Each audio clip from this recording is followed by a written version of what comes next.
minutos nós seguimos falando de política, nós vamos conversar daqui a pouquinho com o cientista político, o Alberto Carlos Almeida, mas antes a Amanda Klein já está com a gente para conversar sobre essa situação toda. Amanda, boa tarde. Eu estava falando de vários temas aí políticos, nós temos o fundão que o presidente pode vetar ou não, e depois a questão ainda do voto impresso, auditável. Como é que você vê essa polêmica, ou essa situação de polêmica permanente que nós estamos vendo na política brasileira?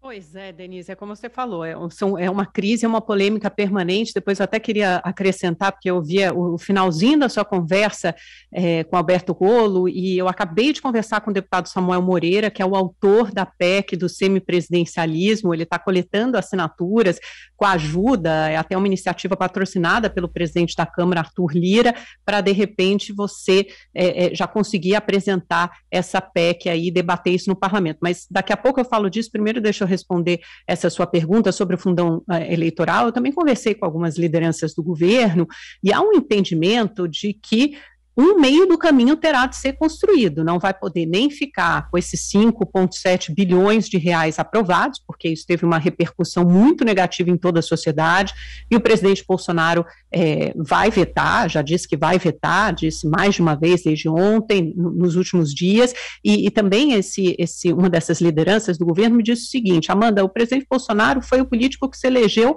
com o menor montante de recursos, de verbas na história, né, desde a redemocratização. Então, para ele, e ele deixou o PSL, que foi o partido que ele ajudou justamente a inflacionar, construir aquela bancada imensa, com, sei lá, 52 deputados, e, portanto, ele teria direito a uma parte importante desse fundo eleitoral, mas quando ele deixou o partido, ele abdica, ele abre mão disso. Então, não teria sentido. Inclusive, esse fundo eleitoral só beneficiaria o seu principal oponente, opositor, que é o presidente Lula.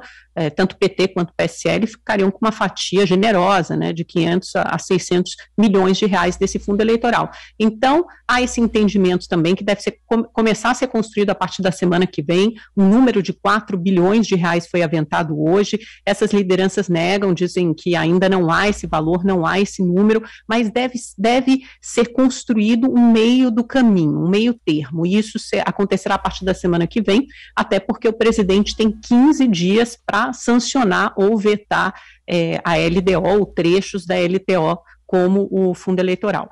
Agora, Amanda, muita gente viu aí uma estratégia para colocar o presidente Bolsonaro numa situação difícil, porque ele veta e pode ter problemas com relação à base de apoio, mas pode ser, de repente, também uma situação acertada para que o presidente vete e agradando a sociedade de um modo geral, não é? E se sabendo que 5,7 bilhões era uma quantia exagerada, que ia ter uma repercussão muito negativa, mas nós vimos poucos partidos resistindo a essa aprovação, não é? Exatamente, é difícil você apontar uma digital ou transferir essa responsabilidade colocar na conta de alguém. É o que os deputados falam, isso foi construído a muitas mãos, e teve um apoiamento, para usar uma palavra que eu acho feia, mas enfim, é uma palavra que eles usam, suprapartidário. Vários partidos colocaram ou deixaram de colocar digital ali, porque afinal de contas a eleição não foi nominal, a votação não foi nominal, foi simbólica, e essa foi mais uma estratégia, né? Até uma das lideranças do governo me falou. Então você tem aquele texto aprovado na CMO, na Comissão Mista de Orçamento, de manhã, pela manhã, depois à tarde, rapidamente passa pelas duas casas. Então você tem um tempo tão exíguo de 1 hora, que uma das casas, a casa que vota primeiro, segundo o regimento, nesse caso a Câmara dos Deputados, uma sessão que deveria ser conjunta se não fosse a pandemia, mas acabou se dando primeiro na Câmara a votação da LDO e depois no Senado. Então a votação na primeira casa é feita, é onde se votam os destaques. Só que aí você teve uma votação nominal para a LDO, Lei de Diretrizes Orçamentárias, e o que diz o regimento? Você não pode ter uma votação nominal, outra votação nominal num espaço de 1 hora, mas como o tempo era muito exíguo, precisava se votar a LDO para os parlamentares saírem em recesso, eles votaram os destaques de forma simbólica, e aí esse destaque foi apresentado por alguns partidos, né, o Novo, Podemos, o PSOL, Cidadania, foi votado apenas de forma simbólica. Então, você não sabe que deputado votou de que jeito, porque ninguém deixou a digital. E aí, depois, quando você foi para o Senado, você cai numa armadilha, porque você não pode votar esse destaque novamente.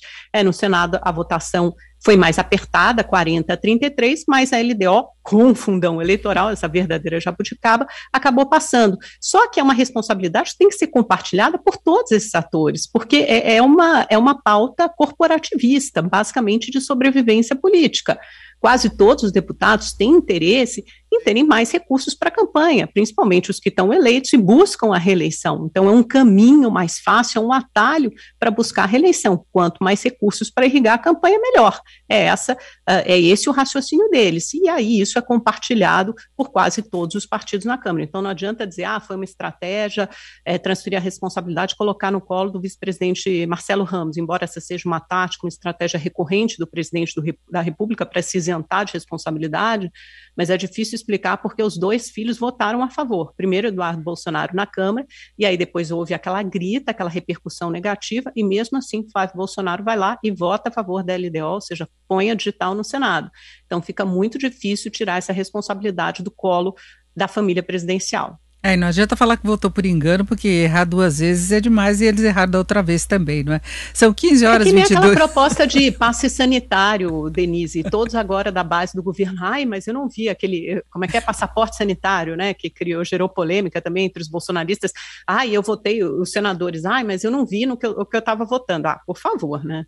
O mínimo que a gente espera deles é responsabilidade na hora de votar e matéria relevante. Agora, Amanda, eu vou chamar para a nossa conversa aqui o Alberto Carlos Almeida, que é cientista político da Universidade Federal Fluminense e da Fundação Getúlio Vargas também, autor dos livros A Cabeça do Brasileiro, O Voto do Brasileiro. Professor Alberto Carlos Almeida, boa tarde. Boa tarde, Amanda, boa tarde, Denise, boa tarde, ouvintes, né, e todos que estão nos acompanhando. Bom, nós estávamos falando aí do fundão, né, que o presidente deve vetar, mas a participação que teve da base de apoio dele na aprovação desse valor dos 5,7 bilhões, inclusive os filhos do presidente. O senhor vê aí uma batata quente ou uma ação combinada? Olha, isso aí, na eleição passada, a eleição municipal, foram 2 bilhões, né, e na época os políticos já falavam, eles falavam muito, foi o deputado Rodrigo Maia, que então que presidia a Câmara, né, que foi contrário a isso, chegou a se falar de 5 bilhões, né, na época. Né? E agora, finalmente, enfim, fora dos holofotes, foi aprovado esse aumento para 5,7 bilhões. Amanda, Denise, quem nos ouve, eu queria aqui fazer algumas ponderações, tá? Porque eu já vi até muitas matérias jornalísticas, né, comparando o gasto no Brasil com o gasto em outros países. E uma das coisas que a gente precisa saber também é que existem diferenças do nosso sistema eleitoral para o sistema eleitoral de outros países. O Brasil é um dos poucos países do mundo, Brasil, Polônia, são poucos os países, tá, que adotam um sistema proporcional, mas que não tem a lista fechada. A lista é aberta. O que significa votar na lista aberta? Significa votar em nomes de candidatos. Nos países nos quais o voto é proporcional, como o nosso, porém a lista é fechada, o partido, na convenção partidária, define o primeiro da lista, o segundo da lista, o terceiro e assim sucessivamente. E aí, quando aquele partido recebe aquele tanto de votos, e aí tem lá o resultado, esse partido vai eleger 10 deputados, são os 10 primeiros da lista. Não é o eleitor quem diz a ordem dos 10 primeiros, é o partido em sua convenção partidária. No Brasil, não, é o eleitor.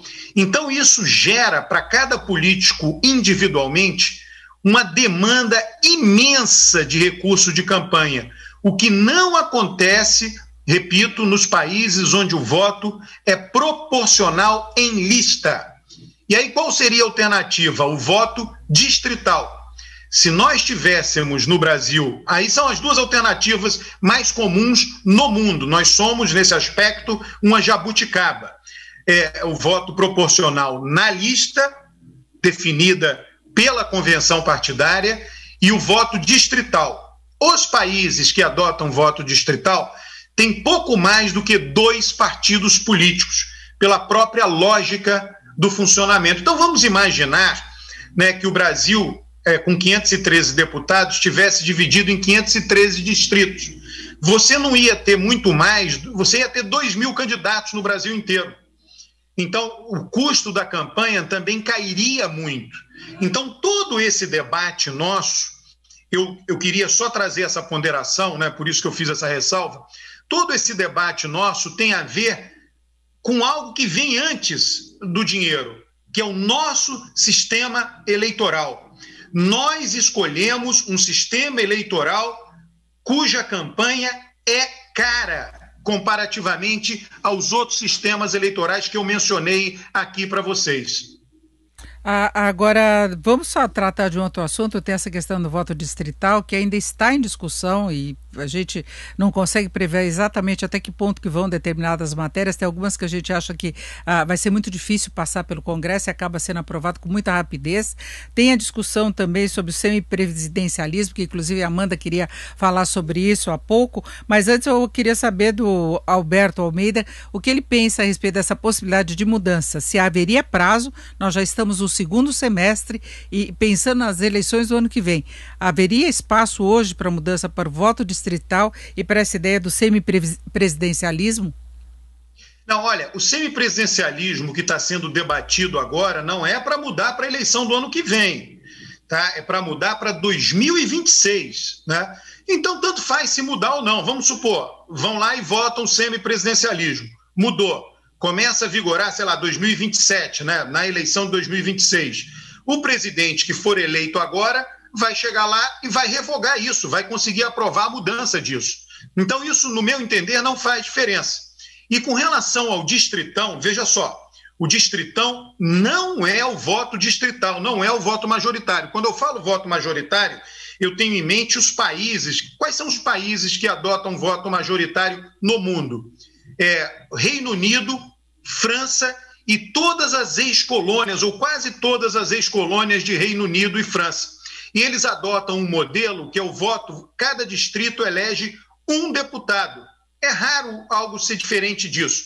Então, o Reino Unido tem 650 cadeiras no parlamento. O país é dividido em 650 distritos eleitorais. A França acontece a mesma coisa. O número de cadeiras no parlamento é igual ao número de distritos. No Brasil, não é esta a proposta. Por isso que não se chama voto majoritário ou voto distrital, e sim distritão. De novo, nenhum país no mundo adota o distritão. Então, é como se eu acho que não será aprovado, porque o tempo hábil, primeiro, o distritão exige maioria constitucional. Tá? E o tempo hábil para isso, ele tem que ser aprovado um ano antes da eleição, até um ano antes da eleição do ano que vem, né? Então, ele tem que ser aprovado até outubro, até o iniciozinho de outubro, final de setembro. E há muito pouco tempo para isso. Pode até ser colocado em votação. Primeiro, poderia ser aprovado pela Câmara? Eu acho improvável. Vamos supor que a Câmara aprove. Já existe acordo no Senado para que o Senado não aprove, ou talvez até o presidente do Senado sequer coloque em votação, ele engaveta a proposição, o que é algo muito comum no processo legislativo. Então, eu não creio que isso vá acontecer. Amanda? Mas é interessante, professor, que também, no caso do distritão, por exemplo, ao contrário do voto impresso, no voto impresso, por exemplo, houve a formação ali de uma maioria de líderes partidários contra a aprovação do voto impresso, e aí isso surtiu efeito nas bancadas. Mas no distritão, ao contrário, acaba sendo uma matéria de interesse dos parlamentares, porque eles entendem, os parlamentares, né, obviamente, que detêm mandato, que será mais fácil se reeleger, porque eles serão os deputados mais conhecidos, e aí eu queria até que o senhor explicasse um pouco onde o distritão é adotado, né? Porque eu sei que acho que são 4 países do mundo, que tipos de distorção ele acarreta para a democracia. Então, esse sim, o distritão tem o interesse dos parlamentares, porque facilitará a reeleição e prejudicará, por outro lado, a renovação. Então, eu entendo que essa pode ser uma das mudanças mais drásticas e mais perversas para a democracia. E se a gente pensar em distritão, com esse fundo eleitoral majorado, com outras mudanças na justiça eleitoral, por exemplo, que dificultará a prestação de contas, a acompanhar a prestação de contas dos partidos, a gente tem aí uma verdadeira bomba relógio para o ano que vem, né? Amanda, os países que adotam são países até muito difíceis de comparar com o Brasil, países muito pequenos, com eleitorado pequeno, economia pequena, ilhas, né, Vanuatu, né, são países que, assim, quando comparados com o Brasil, é muito difícil, é como se você comparasse duas coisas, laranja e banana, e não banana com banana. É complicado a comparação disso. O Distritão, ele transformaria cada deputado em um partido político. Acho que no Brasil, tá? Qual é um dos problemas do Brasil que a gente conversa pouco, a gente discute pouco, a gente está, vai ser parlamentarismo, vai ser sempre presidencialismo. O nosso problema, a nossa grande diferença para pior, nós temos diferenças para melhor também, a grande diferença para pior do nosso país com relação à maioria dos países é o sistema partidário fraco. A grande maioria dos países no mundo tem até 4 partidos com até 3% das cadeiras. No Brasil, o número de partidos que a gente tem com até 3% das cadeiras na Câmara é 16, caminha entre 15 e 20. Né? Nenhum país do mundo tem isso. Quem tem mais depois do Brasil é a Holanda, é a Indonésia, que tem 9. Né? Então, uma das coisas que nós precisamos fazer é reduzir o número de partidos. A atual lei, se não for modificada em nada, ela já realizou isso, por exemplo, na eleição do ano passado, em 2020. Então, essa lei irá levar o nosso país no rumo correto, no rumo certo. É só manter a lei, não precisa mudar nada. Né? E eu não acho, de novo, eu acho muito difícil. O Distritão coloca em ameaça muitos deputados, Amanda. Por quê? Porque o Distritão é o mais votado. Aí alguém que tem o seu nome em muita evidência, tem muita gente na internet, youtubers, né? Gente que é muito popular no Facebook, o cara vai lá e decide ser candidato. E consegue ser dos mais votados, não precisa legenda, não precisa de partido. Ele vai tirar a vaga de muito deputado, um empresário muito famoso na sua região. Isso é muito comum e que nunca tenha feito política até hoje. Então ele vai conseguir. Então ele coloca, sim, alguns deputados já se deram conta disso. No início eles imaginavam, não, vai ser fácil, vou continuar, mas eles aos poucos vão se dando conta que muita gente ali pode ter o mandato, sim, ameaçado. Você sabe qual é o grande problema hoje no Brasil? É que os políticos se deram conta. Arthur Lira foi eleito presidente da Câmara com muitos votos dos estados que têm poucos deputados. Olha, os estados do norte, com exceção do Pará, todos eles têm 8 deputados federais. Tocantins, 8 deputados federais. Mato Grosso do Sul, 8 deputados federais. DF, 8 deputados federais. Paraíba, Rio Grande do Norte. E tem estado que tem 8 deputados federais e 8 partidos. E eles votaram em Arthur Lira, elegeram Arthur Lira presidente da Câmara.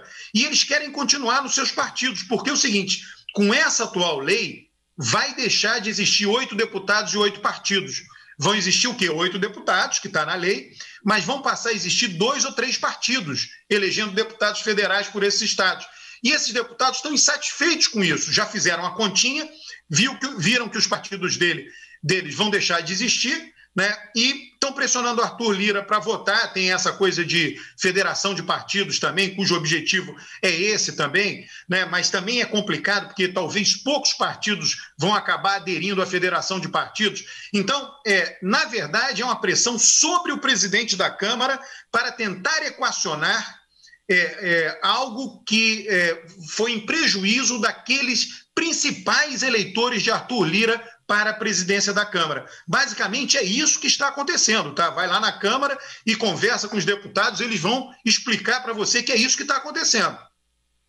Perfeito, nós temos que encerrar a nossa conversa por aqui. Eu agradeço muito a participação do Alberto Carlos Almeida, que é cientista político pela Universidade Federal Fluminense e também pela Fundação Getúlio Vargas. Alberto, muito obrigado, uma boa tarde. Boa tarde, Amanda, boa tarde, Denise, boa tarde a todos aí que nos ouviram.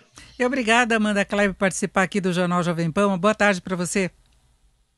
Obrigada, Denise. Boa tarde. Até mais.